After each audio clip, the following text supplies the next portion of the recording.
Iran के सस्ते Shahid drone ने हॉर्मुज़ के पास अमेरिकी AH-64 अपाचे हेलीकॉप्टर को मार गिराया है। एक ड्रोन की कीमत 17 से 42 लाख है, जबकि एक अपाचे हेलीकॉप्टर की कीमत 290 से 435 करोड़ रुपए की है। इस घटना ने दिखा दिया है कि आधुनिक युद्ध में सस्ते ड्रोन महंगे हथियारों के लिए बड़ा खतरा बन गए हैं। ईरान ने कम लागत में अमेरिका को भारी नुकसान पहुंचाया है। कैसे, आइए इस वीडियो में समझते हैं। नमस्कार, मैं हूं आकांक्षा और आप देख रहे हैं न्यूज़ 18 का डिजिटल प्लेटफॉर्म। हॉर्मुज़ के पास जिस तरह से अमेरिकी आर्मी ने अपाचे हेलीकॉप्टर को मार गिराया, एक बार फिर से इस घटना ने आधुनिक युद्ध के तरीके को सुर्खियों में ला दिया है। अब वो जमाने चले गए जब पारंपरिक हथियारों से जमीन पर युद्ध लड़े जाते थे और जीत हासिल की जाती थी। अब छोटे से छोटा देश भी बड़े से बड़े देश को सस्ते हथियारों और तकनीक के जरिए लंबे समय तक युद्ध में फंसाकर रख सकता है। हमने पहले ये उदाहरण यूक्रेन में भी देखा और अब ईरान में भी देख रहे हैं। अमेरिका का दावा है कि अपाचे हेलीकॉप्टर को ईरान ने मार गिराया है। इस घटना ने दिखा दिया कि आधुनिक युग में महंगे हथियारों के मुकाबले सस्ते ड्रोन कितने घातक साबित हो रहे हैं। अमेरिकी सेना के 2 पायलट हेलीकॉप्टर क्रैश होने के बाद समुद्र में 2 घंटे तक वो तैरते रहे। बाद में अमेरिकी नौसेना के अनमैन्ड सी ड्रोन यानी कि कार्सियर ने उन्हें जैसे तैसे बचाया। अमेरिका ने इसे ईरानी आक्रामकता बताया और जवाबी हमले भी किए, लेकिन असली चर्चा उस ड्रोन की सस्ती और प्रभावशीलता को लेकर है। ईरान ने यह संदेश दिया है कि भले ही उसकी पारंपरिक वायुसेना कमजोर हो, लेकिन ड्रोन स्वार्म यानी कि झुंड के झुंड ड्रोन और सस्ती तकनीक से वो अमेरिकी हितों को भारी नुकसान अब भी पहुंचा सकता है। जिस तरह से ईरान ने हॉर्मुज़ में अमेरिकी एडवांस हेलीकॉप्टर को नुकसान पहुंचाया है, वो इसलिए भी महत्वपूर्ण है क्योंकि इससे अमेरिका का आर्थिक नुकसान खूब हुआ है। चलिए सबसे पहले जान लेते हैं इन दोनों की लागत के बारे में। शाहिद 136 ड्रोन, एक ड्रोन की लागत करीब 20,000 से $50,000 यानी कि लगभग 17 लाख से 42 लाख है। ईरान इसे बड़े पैमाने पर सस्ते में बना रहा है। और अपाचे हेलीकॉप्टर की यदि बात की जाए तो एक अपाचे हेलीकॉप्टर की कीमत 35 से $52 मिलियन यानी कि लगभग 290 से 435 करोड़ रुपए की। ऐसे में एक शाहिद ड्रोन की कीमत अपाचे हेलीकॉप्टर से करीब 8,000 से 20,000 गुना कम है। ईरान ने सिर्फ कुछ लाख रुपए के ड्रोन से अमेरिका को सैकड़ों करोड़ रुपए का नुकसान पहुंचा दिया है। पायलट तो बच गए, लेकिन हेलीकॉप्टर का पूरा नुकसान अमेरिका टैक्स पेयर्स पर पड़ेगा। युद्ध का तरीका कैसे बदल रहा है, ये भी आपको समझाते हैं। ये घटना असिमेट्रिक वॉरफेयर का एक बड़ा उदाहरण है। ईरान जैसे देश पारंपरिक रूप से अमेरिका से कमजोर है। अब वो सस्ते ड्रोन, मिसाइल और स्विच्ड UAV के जरिए महंगे सैन्य उपकरणों को निशाना बना रहे हैं। रूस यूक्रेन युद्ध में भी यूक्रेन ने सस्ते ड्रोन से रूसी युद्धपोतों और टैंकर्स को भारी नुकसान पहुंचाया था। और अब ईरान हॉर्मुज़ जैसे संवेदनशील इलाके में यही रणनीति अपना रहा है।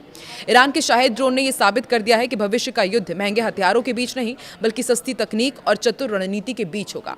एक तरफ सैकड़ों करोड़ का अपाचे, दूसरी तरफ कुछ लाख का ड्रोन। यही आधुनिक युद्ध की नई हकीकत है। इस पूरी घटना में फायदा ईरान का है क्योंकि उसके ड्रोन की लागत बहुत कम है और इसके साथ जोखिम भी नहीं है क्योंकि किसी इंसान की जान जुड़ी हुई नहीं है और इसका बड़े पैमाने पर उत्पादन भी संभव है। और अमेरिका जैसे देशों की महंगी वायुसेना और नौसेना पर दबाव बनाना आसान है। अमेरिका का नुकसान इसलिए है क्योंकि हर अपाचे का नुकसान करोड़ों डॉलर का है। प्रशिक्षित पायलट्स की जान जाने का खतरा भी रहता है। महंगे डिफेंस सिस्टम जैसे पेट्रियट या फिर थार्ड को सस्ते ड्रोन रोकने के लिए इस्तेमाल करना पड़ता है, जो आर्थिक रूप से घाटे का सौदा है। साफ है, पश्चिम एशिया में तनाव एक बार फिर खतरनाक स्तर पर पहुंच गया है।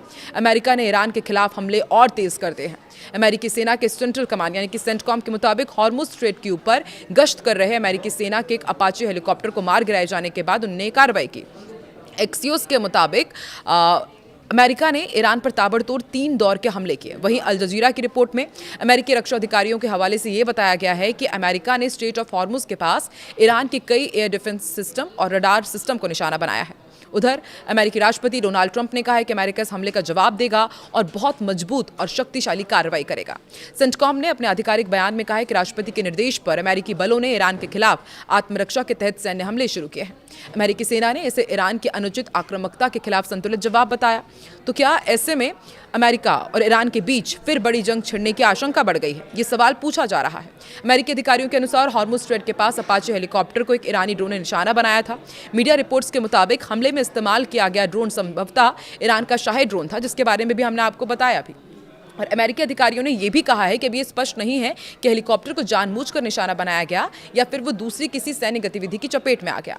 राष्ट्रपति डोनाल्ड ट्रंप ने अपने सोशल मीडिया प्लेटफॉर्म पर कहा है कि हॉर्मुज़ स्ट्रेट के ऊपर गश्त कर रहे अमेरिकी अपाचे हेलीकॉप्टर को ईरान ने मार गिराया है। उन्होंने बताया कि हेलीकॉप्टर में सवार दोनों पायलट सुरक्षित हैं और उन्हें कोई चोट नहीं आई है। इसके बावजूद अमेरिका इस हमले को नजरअंदाज नहीं कर सकता और जवाबी कार्रवाई जरूरी थी।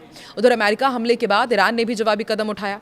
ईरान के इस्लामिक रिवोल्यूशनरी गार्ड कॉर्प्स यानी कि IRGC ने दावा किया है कि उसने क्षेत्र में मौजूद अमेरिकी ठिकानों की ओर मिसाइलें को और ड्रोन लॉन्च किए।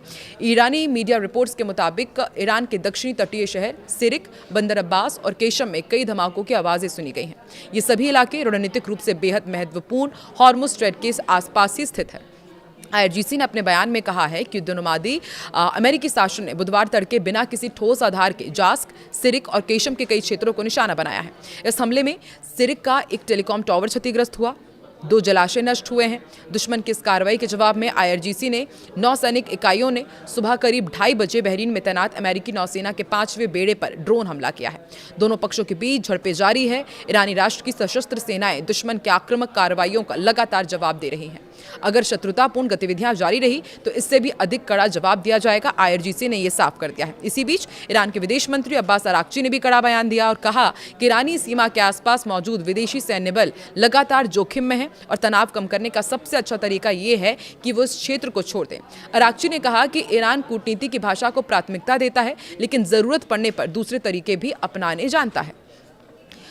यह हमला ऐसे समय में सामने आया है जब ईरान और इजराइल के बीच पहले से ही सैन्य तनाव चरम पर है। हाल ही के दिनों में ईरानी पेट्रोकेमिकल ठिकानों और इजरायली सैन्य अड्डों पर हमलों की खबर सामने आई है। अब अमेरिका के सीधे सैन्य हमले से पूरे पश्चिम एशिया में दोबारा से जंग छिड़ने का खतरा और बढ़ गया है। तो आपको क्या लगता है, आने वाले दिनों में ये जंग और तेज होगी? कमेंट सेक्शन पर अपनी प्रतिक्रिया जरूर दें।